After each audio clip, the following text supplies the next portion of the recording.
Hoje nós vamos falar um pouco sobre magnetismo e suas aplicações. O magnetismo é um conjunto de fenômenos que está relacionado à interação entre o campo magnético, que são regiões a espaços que se encontram sob influência de correntes elétricas. O movimento das cargas elétricas é o que dá origem aos fenômenos magnéticos. Como eles nunca estão parados, os átomos que produzem seu próprio campo magnético. Agora eu vou citar um pouco de exemplos de magnetismo, que são navegações por meio de bússola, atração de pequenos pedaços de metal por ímãs, atração e repulsão entre ímãs e o campo magnético terrestre. Magnetismo na física. O magnetismo é um fenômeno físico que explica a atração entre os ímãs. Esses materiais são capazes de se atraírem mutuamente graças à disposição especial de vetores de momento de dipolo magnético que está no interior desse material. Materiais ferromagnéticos. Eles já possuem domínios magnéticos alinhados, mesmo sem a presença de um campo magnético externo. E eles são atraídos quando aproximados de ímãs. Aqui a gente pode dar como exemplo o ferro, cobalto e o níquel. E os materiais antiferromagnéticos, diferentes dos materiais ferromagnéticos, eles são fortemente repelidos por campos magnéticos existentes. Um exemplo, o manganês e o cromo. Materiais diamagnéticos. Neles, os domínios magnéticos encontram livre-se para girar na presença de um campo magnético. Os movimentos de dipolo magnético, materiais diamagnéticos. Nesse domínio magnético, eles encontram livre-se para girar na presença de um campo magnético. Os momentos de dipolo magnético desses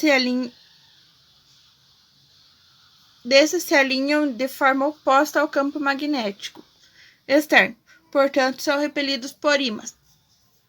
Exemplos aqui a gente pode dar é o cobre e a prata.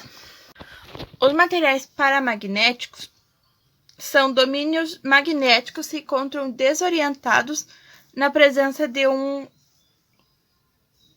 campo magnético externo. Pode se alinhar-se sendo levemente atraído por ímãs. Aqui a gente pode dar exemplo o alumínio e o magnésio. Qual é a importância do magnetismo para nosso planeta? Ele filtra as partículas alfas lançadas pelo Sol em direção ao nosso planeta, que são extremamente perigosas para nós, os seres vivos.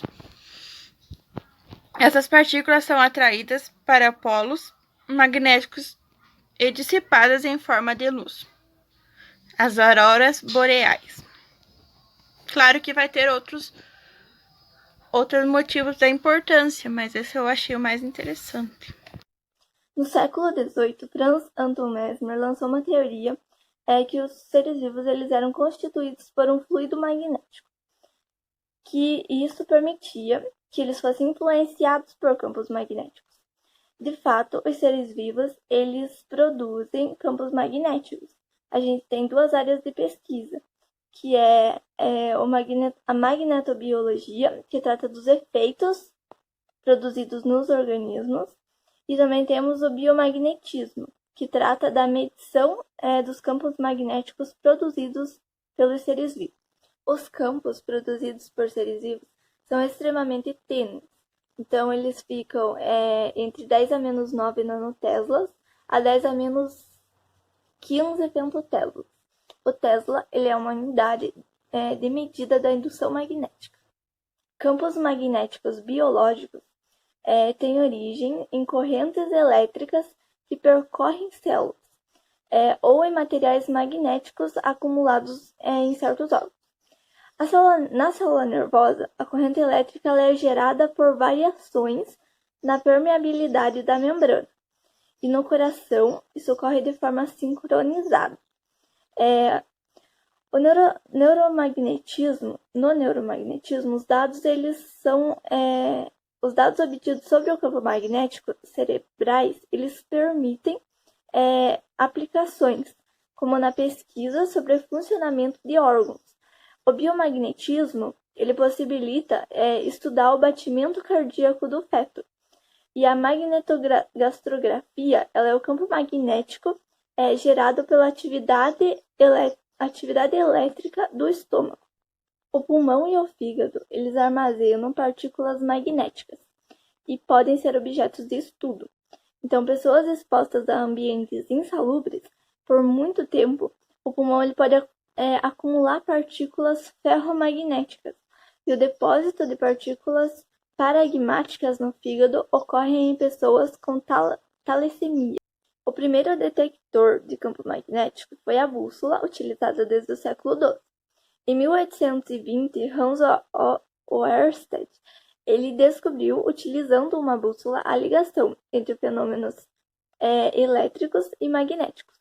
Em 1831, o inglês Michael Faraday ele percebeu que a voltagem ela é igual à variação do fluxo magnético no tempo, o que permite determinar a variação do campo magnético em uma bobina, medindo a voltagem de seus terminais. Os squids, eles são dispositivos supercondutores de interferência quântica. Então, eles são os detectores de fluxos mais sensíveis. E tem um funcionamento baseado no efeito Josephson. Esse efeito ele é o tunelamento dos pares de Cooper em supercondutores. Então, esse tunelamento ele ocorre quando uma corrente elétrica ela percorre um condutor separado de outro por uma fina camada de material isolante. E os elétrons eles podem, em condições especiais, atravessar essa barreira. Os squids eles têm um alto preço, então, visando reduzir o custo, ocorre uma busca de supercondutores com temperatura de transição mais altas contínuas. O ruído ambiental ele é milhões e dezenas de vezes mais intenso do que o campo que se pretende detectar. Então, construindo uma câmera magnética blindada supera esse problema. Outra solução são os goniômetros, que são capazes de detectar as linhas de campos que atravessam o interior de suas bobinas. William Einthoven, em 1903, ele construiu o primeiro cardiográfico, capaz de detectar correntes elétricas produzidas pelo coração. As correntes elétricas, elas geram campos magnéticos, mas é um sinal muito fraco.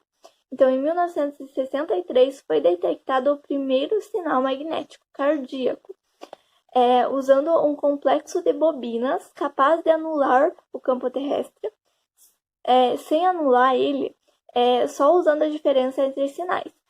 Se fosse possível distinguir a fonte próxima da afastada, o sinal do coração ele seria detectado sem blindagem magnética. Então, com o método de subtração, foi possível obter a discriminação espacial entre os sinais.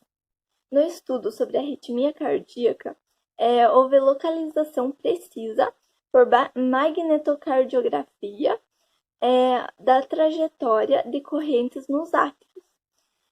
Elas perturbam o ritmo de contração dos átrios. Então, esse distúrbio ele é conhecido como fluter atrial. Então, com a identificação clara, o próximo passo é tentar, usando um catéter de radiofrequência, cauterizar o tecido cardíaco e interromper a trajetória anômala das correntes.